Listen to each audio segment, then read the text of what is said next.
ভিডিওটা শেষ পর্যন্ত দেখেন, না দেখলে কিছু বুঝতে পারবেন না। ইরান আর আপনার এই যে আমেরিকানের ঘাঁটি আছে কাতারে, সেখান থেকে সরাসরি হামলা চলতেছে কাতারের আকাশ সীমা দিয়ে।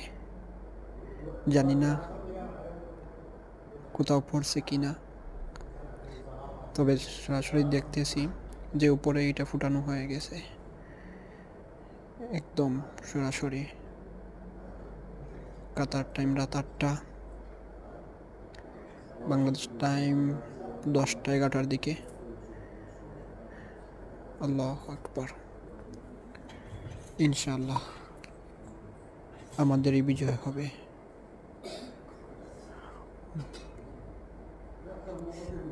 ইনশাআল্লাহ ইনশাআল্লাহ। আল্লাহ আকবার।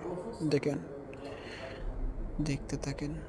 এই দেখেন হামলা করতেছে, এই দেখেন ইরান থেকে। এটা হচ্ছে ইরান, হ্যাঁ এটা ইরান থেকে হামলা হইতেছে। ওই যে এই মিসাইলগুলো হচ্ছে ইরান থেকে, একটার পর একটা একটার পর একটা এগুলো ইরান থেকে উঠতেছে। নারে তাকবীর, আল্লাহু আকবার, আল্লাহু আকবার। ইনশাআল্লাহ বিজয় হবে আমাদেরই।